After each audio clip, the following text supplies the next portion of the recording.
Second question, Mohammad પૈગંબરના અવસાન પછી બીજા ખલીફા કોણ હતા? હઝરત Umar bin Khattab. Right answer. ત્રીજો ક્વેશ્ચન, શાંતિનું નોબેલ પુરસ્કાર ભારતમાં કોને મળેલ છે? Mother Teresa. Right answer. ખૂબ ખૂબ તાલીઓથી વધાવી દઈશું. ફોર્થ ક્વેશ્ચન, પ્લાસીનું યુદ્ધ ક્યારે થયું હતું? 1757. Right answer. એ ટીમના ચારે પ્રશ્નોના જવાબ સાચા પડ્યા છે, એમને તાલીઓથી વધાવી દઈશું. જોરદાર તાલીઓ થઈ જાય ટીમ એ માટે. હવે ટીમ બી નો વારો. R you ready? Okay. First question, દુનિયાનું સૌથી ઊંચું પર્વતીય શિખર કયું છે? Mount Everest. Correct answer. Saifullah ઉપનામ કોને આપવામાં આવેલ છે? હઝરત ખાલિદ બિન વલીદ. હજરત Khalid bin Walid. Correct answer. ત્રીજો ક્વેશ્ચન, નોબેલ પ્રાઇઝ કયા દેશ દ્વારા આપવામાં આવે છે? સ્વીડન. સ્વીડન. Correct answer. પૃથ્વી પર સૌથી વધુ વાયુ કયો છે? પૃથ્વી પર સૌથી વધુ વાયુ કયો છે? Nitrogen. Nitrogen. Correct answer. B ટીમના પણ ચારે ચાર ક્વેશ્ચનના આન્સર કરેક્ટ છે, એમને પણ તાલીઓથી વધાવી દઈશું. Team C, are you ready? Okay. First question, કુરાનમાં સિજદાએ તિલાવતની સંખ્યા કેટલી છે? 14. Right answer. સેકન્ડ ક્વેશ્ચન, ઉગતા સૂર્યનો દેશ કયો છે? Japan. Japan. Correct answer. Kalapi કયા કવિનું બિરુદ છે? સુરસિંહજી તખ્તસિંહજી ગોહિલ. Right answer. સુરસિંહજી તખતસિંહજી ગોહિલ. ચોથો પ્રશ્ન, બીજું વિશ્વયુદ્ધ ક્યારે થયું હતું? 1939. બીજું વિશ્વયુદ્ધ 1939 થી 1945 ની વચ્ચે થયું હતું. Right answer. ટીમ સીના પણ ચારે ચાર ક્વેશ્ચનના આન્સર સાચા છે, એમને પણ તાલીઓથી વધાવી દઈશું આપણે.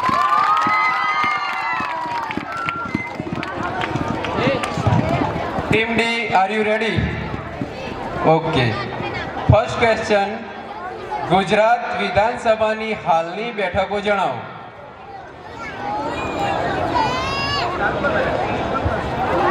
182. 182. Right answer. સેકન્ડ ક્વેશ્ચન, મનુષ્યમાં રંગસૂત્રોની કેટલી જોડ હોય છે? મનુષ્યમાં રંગસૂત્રોની કેટલી જોડ હોય છે? 23. 23. Right answer. ત્રીજો ક્વેશ્ચન, ગાંધીજીની સમાધિનું નામ જણાવો.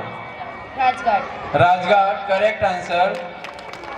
ફોર્થ ક્વેશ્ચન, તાજમહલ કોની યાદમાં શાહજહાંએ બનાવ્યો હતો? પત્ની મુમતાઝ બેગમ. પત્ની મુમતાઝની યાદમાં. તો ટીમ ડીને પણ ચારે ચાર પ્રશ્નોના જવાબ સાચા પડ્યા છે, તો એમને પણ તાલીઓથી વધાવી દઈશું. પહેલો રાઉન્ડ પૂરો થયો છે.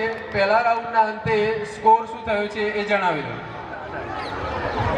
બધાને ઇક્વલ છે. 8 8 8 ABCD બધાને 8 8 માર્ક્સ. ઓકે. હવે સેકન્ડ રાઉન્ડ શરૂ કરીએ છીએ. સેકન્ડ રાઉન્ડની અંદર આપણે જનરલ બધાને 10 ક્વેશ્ચન પૂછવામાં આવશે. જેને ક્વેશ્ચનનો જવાબ આવડશે એને થાળી અને ચમચી આપવામાં આવે છે. જેને પણ પ્રશ્નનો જવાબ આવડશે એને થાળી અને ચમચીથી વગાડવાનું રહેશે. જે સૌથી પહેલા થાળી ચમચી વગાડશે એનો ટર્ન આવશે, એટલે બધા તૈયાર રહેજો.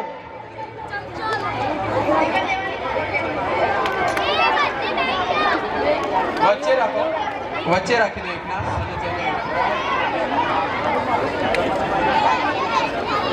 R you ready? રેડી. ટીમને બધાને હા એ તો આવશે. Okay. R you ready? Ready. ચલો ફર્સ્ટ ક્વેશ્ચન, વિશ્વની સૌથી લાંબી નદી કઈ છે? નાઇલ નદી. ધીમે. નાઇલ નદી કરેક્ટ આન્સર. ચલો બીજો ક્વેશ્ચન. સૌરમંડળમાં લાલ રંગનો ગ્રહ પહેલા પ્રશ્ન ઉતાવળ કરશો નહીં, પછી પ્રશ્ન આખો પૂરો થાય પછી જ પછી. તમારે ચમચીથી થાળી વગાડવાની છે. તમારે તૈયાર રહેવાનું, પણ પ્રશ્ન પૂરો થાય પછી તાળી વગાડવાની. હા બીજો. ચલો હવે કેન્સલ. ભારતના 53માં ચીફ જસ્ટિસ તરીકે કોની નિમણૂક કરવામાં આવી છે? C. B.R. Gavai. D. C. B.R. Gavai. Wrong answer. આપી નાખવાનો. Team C. હા 53માં ચીફ જસ્ટિસ તરીકે ઓડિયન્સમાં કોઈને ખબર હોય તો કહી શકે છે. ભારતના 53માં ચીફ જસ્ટિસ. 53માં એટલે કે હાલના ચીફ હાલના. જસ્ટિસ. જેને આવડતું હોય એ જવાબ આપી શકે. બોલો પાછળ. Wrong answer. સંજીવ ખન્નાની રોંગ આન્સર છે. બીજા કોઈને આ બાજુ લેડીઝમાં?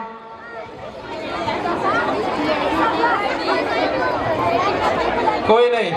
તો હું જણાવી દઉં, ભારતના હાલના 53માં ચીફ જસ્ટિસ સૂર્યકાંત છે. સૂર્યકાંત. સૂર્યકાંત.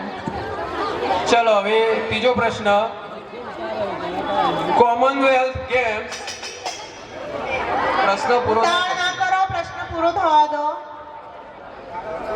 કર્કવૃત ભારતના કેટલા રાજ્યોમાંથી પસાર થાય છે? 7 રાજ્યોમાંથી. Wrong 8 answer. રાજ્યોમાંથી. 8 રાજ્યો. પહેલા રોંગ આન્સર આપી દો પછી પહેલો જે જવાબ આપ્યો હોય એ એ જ જ accept. Wrong answer. ભારતના કેટલા રાજ્યોમાંથી કર્કવૃત પસાર થાય છે? બોલો. ઓડિયન્સ દિશા બોલ.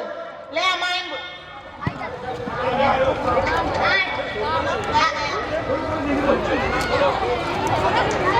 મધ્યપ્રદેશ, મિઝોરમ, પશ્ચિમ બંગાળ, કર્ણાટક, ગુજરાત, ઝારખંડ,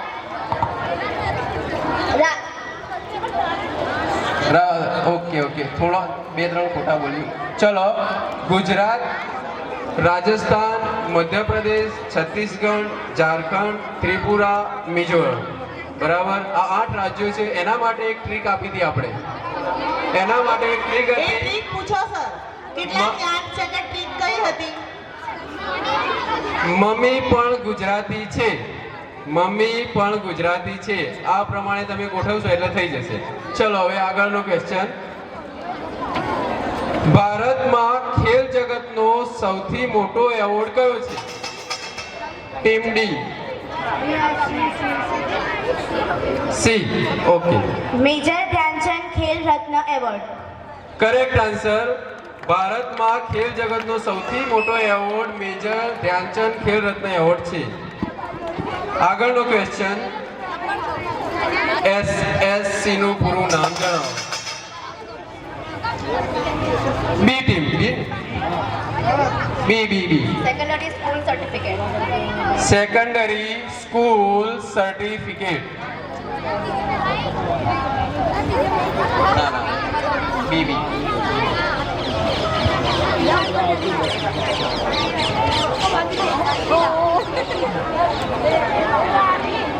ભારતના મિસાઇલ મેન તરીકે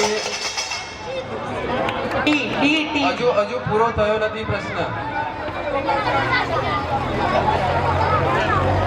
દુનિયાનું સૌથી મોટું પ્રાણી સંગ્રહાલય કયું છે? B. Vantara, Jamnagar. Correct answer. ચલો હવે છેલ્લો પ્રશ્ન. સોમનાથ મંદિર ગુજરાતના કયા જિલ્લામાં આવેલ છે? પહેલા બજર બજાય. ફરીથી હવે ધ્યાન રાખજો. સોમનાથ મંદિર ગુજરાતના કયા જિલ્લામાં? ક્વેશ્ચન કેન્સલ કરો.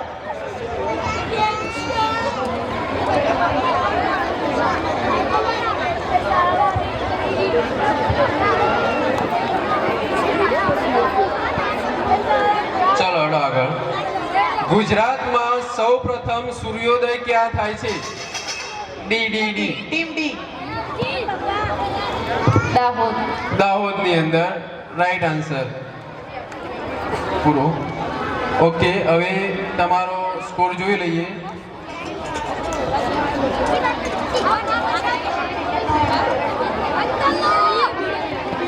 આગળ ઉભેલા તમામ વિદ્યાર્થીઓ નીચે બેસી જાય. બધા સ્ટેજની પાછળ આવી જાઓ. થોડાક દૂર થઈ જાઓ સ્ટેજથી. અને નીચે બેસો અવાજ કર્યા વગર. વિજેતા ટીમનું નામ એનાઉન્સ થશે. વાહ. ચલો હવે આપણે રિઝલ્ટ ડિક્લેર કરીએ છીએ. તો ચારે ચાર ટીમોએ સારું પરફોર્મન્સ આપ્યું છે. હવે રિઝલ્ટ જોઈએ. ટીમ એ 10 ગુણ મેળવેલા છે. ટીમ બી 12 ગુણ મેળવેલા છે. ટીમ સી 10 ગુણ. ટીમ ડી 10 ગુણ. તો વિજેતા ટીમ થઈ છે ટીમ બી 12 ગુણ સાથે. ઊભા થઈએ. ખૂબ ખૂબ ધન્યવાદ ટીમ બીને. તાળીઓથી વધાવી દઈશું આપણે આ બધાને.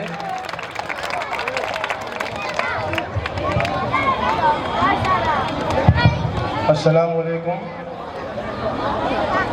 અમે જે ક્વિઝ નિહાળી એ ધોરણ 9 થી 12ના વિદ્યાર્થીઓ હતા. એમના માટે આ ક્વિઝ ખૂબ જ મહત્ત્વની હતી, કારણ કે એમને રેન્ડમલી પ્રશ્નો આપવામાં આવ્યા હતા. એમને કોઈ આ કંઈ પ્રી પ્લાન હતો નહીં. બીજું, અહીંયા જે 9 થી 12ની જે આપણે ક્વિઝનું આયોજન કર્યું એમાં અમારા માર્ગદર્શક હતા કાસમ સર અને માનનીય ઇશાદ સર. એમને આમના માટે ખૂબ જ માર્ગદર્શન આપ્યું છે. એમનો પણ ખૂબ ખૂબ આભાર. અને આ ક્વિઝ કરવાનો એકમાત્ર ઇન્ટેન્સ એવો છે કે આવનારું યુગ એ કોમ્પિટિટિવ એક્ઝામનો યુગ છે અને બાળકો વધુમાં વધુ આના પ્રત્યે અવેરનેસ થાય એટલા માટે આયોજન કરવામાં આવેલું છે. Thank you.